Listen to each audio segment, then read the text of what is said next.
우리 인생길 가운데 각자에게 닥칠 수 있는 어려움이 있습니다. 만약에 우리 각자에게 닥칠 수 있는 최대의 어려움을 꼽으라면 여러분은 무엇을 말씀하시겠습니까? 그렇다면 이런 최대의 어려움의 상황이 우리 앞에 일어난다면 무엇이 우리에게 또한 최대의 위로가 될 수가 있겠습니까? 세상 속에 사는 일반적인 사람들의 대부분은 이런 구체적인 어려운 상황 가운데서 그 불행의 원인을 제거해 주는 것이 최대의 위로라고 생각을 합니다. 제가 20대 후반에 만성두통이 시작돼서 병원이란 병원은 안 가본 데가 없고 한의원부터 시작해서 신경외과까지 신경과까지 다 갔습니다. 그런데 그 교수님이 말씀하시기를 이게 마음의 병이니까 그 원인이 된 환경을 제거하라고 하는 거예요. 불가능하죠. 어떻게 그걸 제거할 수가 있겠습니까? 그래서 이제 약으로도 안 되는 병이 세상에 있구나 하는 생각을 했어요.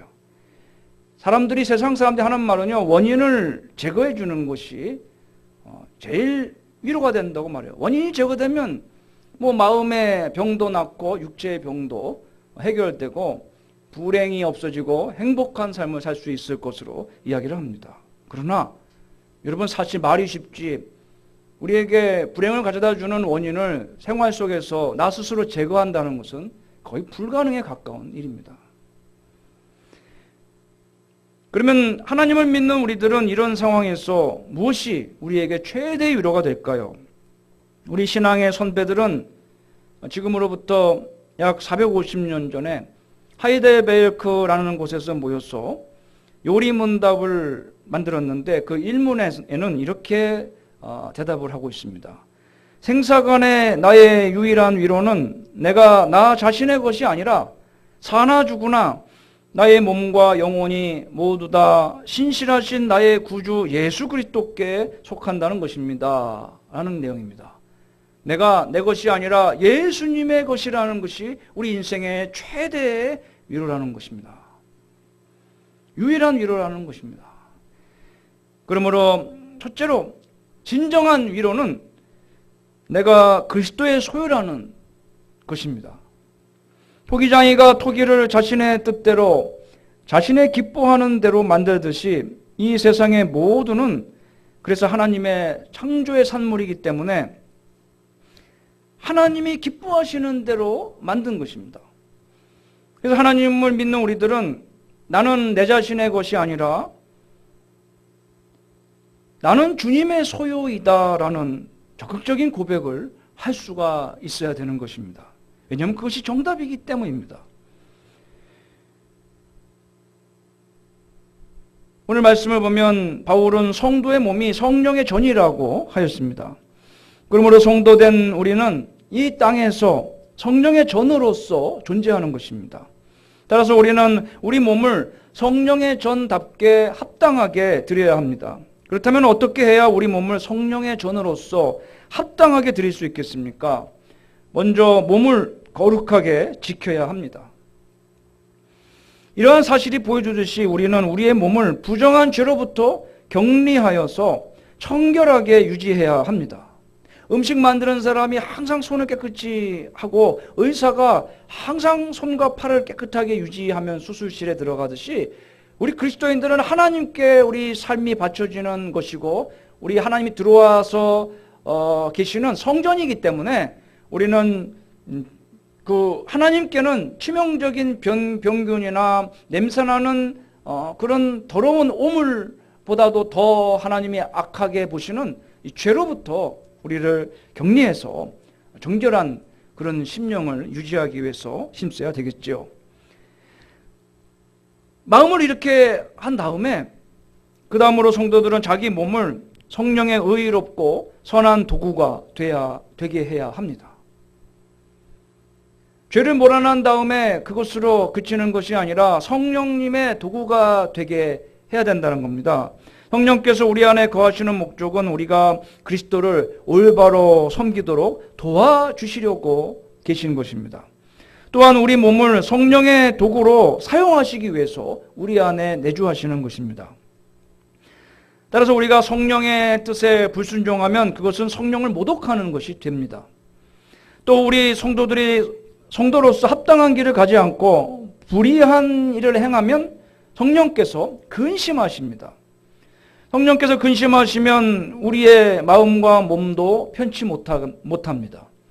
여러분, 성령은 보혜사로서 이 세상 끝날까지 항상 우리 몸을 성전 삼고 우리 안에 계시면서 우리를 도우시는 분이십니다.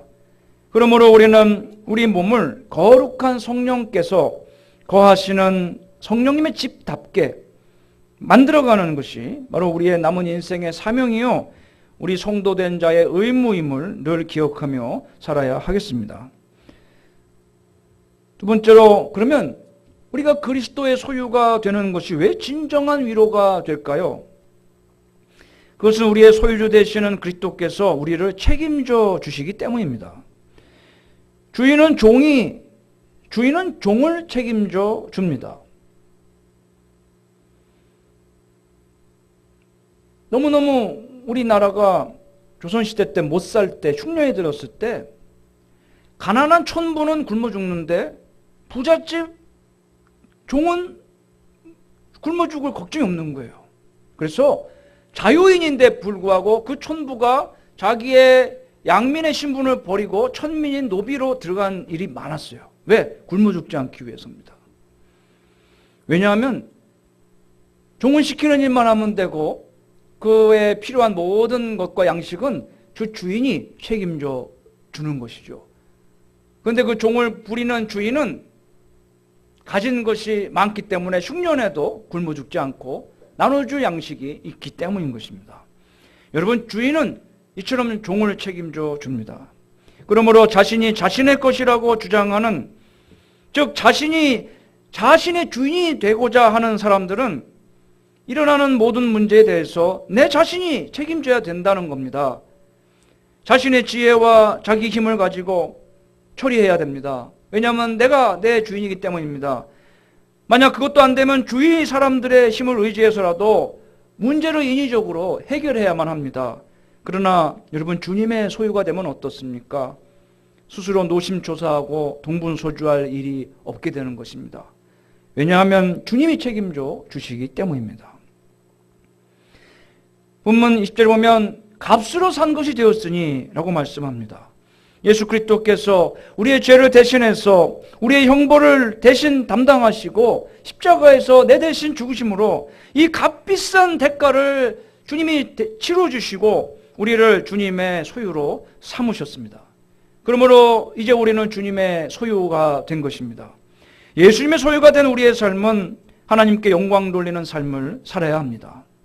하나님은 우리를 통해서 우리의 몸을 사용하셔서 일하시기 때문입니다. 오늘 이 바울의 말씀을 보면 우리의 몸으로 하나님께 영광 돌릴 것을 촉구하고 있습니다. 그리고 그 이후로 우리 몸이 이제는 우리 것이 아니라 하나님이 값주고 사신 하나님의 소유이기 때문이라고 말씀하고 있습니다. 그러므로 여러분, 우리 몸은 더 이상 우리 것이 아닙니다.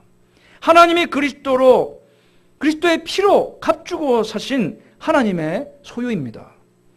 우리 몸은 우리가 주장할 수 없는 하나님의 소유입니다. 따라서 우리는 우리 몸을 우리 자신의 뜻에 따라서 사용할 수가 없다는 겁니다. 우리는 우리 몸을 오직 하나님의 뜻에 따라서 하나님을 위해서 사용해야 됩니다. 그럼 이제 우리 자신의 삶을 돌아봅시다. 나는 지금 나의 몸을 누구의 소유로 알고 살아가고 있습니까? 하나님입니까? 아니면 나입니까? 또 우리 몸을 누구를 위해서 드리고 있습니까? 우리는 우리의 몸이 하나님의 소유인 것을 알아서 우리의 몸을 나도 아니고 사탄 마귀도 아니고 오직 하나님께 의의 병기로 드려야만 하겠습니다. 그리하여 우리의 몸으로 하나님께 영광 돌리오는 우리 행명나무교회 성도님들이 다 되시기를 바랍니다. 즉 하나님께서 우리 몸을 그리스도를 통해서 값주고 사셨다는 사실을 한시도 잊지 마시기를 바랍니다. 그러므로 우리 성도님들은 하나님의 뜻에 지배받는 자유를 누리고 있음을 명심하시기를 바랍니다. 종은 주인의 말에만 순종하면 됩니다. 이웃집에 더 높은 그런 양반이 살고 있어도 그 사람의 눈치 볼 이유가 없어요. 그 동네에 현감이 가장 높은 사람이라고 그래도 그 현감의 눈치를 볼 이유가 없다는 거예요. 왜? 내가 속한 소유는, 나를 소유한 분은 현감이 훨씬 높아도 그 사람이 아니고 바로 내 집의 주인이기 때문입니다. 여러분, 이것이 무엇입니까? 우리는 예수 그리스도의 피로써 값주고 사신 하나님의 소유가 되었기 때문에 이제는 세상 권세로부터 자유롭고 마귀로부터 자유롭다는 겁니다. 아무도 우리를 구속하지 못한다는 거예요. 오직 하나님의 뜻에만 지배를 받고 하나님 뜻에만 순종하면 우리는 다른 모든 것은 자유로울 수가 있다는 겁니다. 이거 증거하는 게 뭡니까? 하나님이 동산 중앙에 선악을 알게 하는 나무를 만들어 놓고 그 실과를 따먹지 말라, 따먹으면 정령 죽으리라 하고, 그 다음에 그걸로만 끝났습니까? 아니에요. 너희가 동산에 있는 모든 나무의 실과는 너희 임의로 먹되, 이 말씀을 하십니다. 모든 나무는 너희 마음대로 먹으라는 거예요. 뭐 허락 맡을 필요가 없어요. 누구한테 허락 맡을 필요가 없어요. 하나님이 다 허락하신 겁니다. 단 하나님의 말씀, 계명, 선악을 알게 하는 동산 중앙의 나무는 먹지 말라 라고 하는 그 말씀만 순종하면 나머지는 다 너희 마음대로 하라는 거예요. 여러분, 하나님은 이런 분이십니다. 그래서 성령 안에는 자유가 있는 거예요. 우리가 성령의 감동 따라 살고 하나님의 말씀에 순종하며 하나님 뜻의 지배를 받으면 그 나머지는 하나님께서 다 허락하신 겁니다. 그러므로 이렇게 하나님의 소유가 되어서 진정한 자유를 누리시는 저와 여러분의 삶이 되시기를 바랍니다. 예수 믿기 전에는 얼마나 그 징크스가 많은지 몰라요. 뭐 집안에 우산을 펴서 말려도 안 되고, 에? 문지방 밟아도 건너가도 안 되고, 뭐가 많았어요 옛날에. 그리고 시험 보기 전에 머리를 감아도 안 된다 그랬어요. 예. 별 징크스가 다 있었는데 예수 믿고 나니까 그런 게 없는 거예요. 뭐 이사도 마음대로 못 간다, 뭐도 안 되고 결혼을 사랑하는 사람이 결혼할래도 이게 뭐 궁합이 맞아야 되고 속궁합이 맞아야 되고 뭐 별난 게 다 있는 거예요. 그런데 우리들은 그런 게 하나도 필요가 없어요. 하나님 뜻에만 어긋나지 않으면 그 모든 것은 자유로울 수 있어요. 왜? 하나님 권세보다 높은 게 없기 때문에, 두려워할 게 없기 때문에 우리는 그런 것에서 자유롭다는 겁니다. 요새 우리나라는 딱 현관문 아파트 문을 열고 딱 들어가자마자 그 바라보는데 거울이 딱 있으면 그거 안 된대요. 재수 없대요. 풍수지리학적으로 재수가 없다는 거예요. 왜? 사람이 딱 여기 갈 때 깜짝 놀라니까, 자기가 누가 딱 들어오는 것 같으니까. 근데 우리는 그런 게 필요가 없어요. 내가 편하면, 내가 좋으면 어디든지 거울을 붙일 수 있고 뗄 수도 있고 못을 박을 수도 있고 뽑을 수도 있고, 우리 마음입니다. 집을 이사 가도 우리 마음이에요. 그런 거 두려워할 필요가 없다는 거예요. 여러분, 우리는 예수 그리스도의 피로 값주고 산 주님의 소유임을 늘 명심하시고 사시기를 바랍니다. 그러므로 소유주 되시는 주님이 저와 여러분의 모든 어려움과 문제 가운데 참된 위로자가 되시고 그것을 책임져 주시는 그런 책임자가 되심을 믿으시기를 바랍니다. 자판기가 고장나면 누가 고치죠? 그거 관리 책임자가 있어요. 그 사람이 고치는 거예요. 여러분, 내가 망가지면 누가 고칠까요? 주님이 내 관리 책임자이십니다. 소유자이십니다. 주님이 고쳐주심을 믿으시기를 바랍니다. 자판기에 파는 주스가 떨어지면 누가 채워넣지요? 그걸 관리하는 책임자가 채워넣습니다. 항상 그 꽉꽉 차 있는 거예요. 우리 삶에 또 우리 영혼에 필요한 은혜를 그 때마다 누가 공급해 주시죠? 우리의 책임자 되시는 주님께서 우리에게 넉넉하게 모자르지 않게 공급해 주심을 믿으시기를 바랍니다.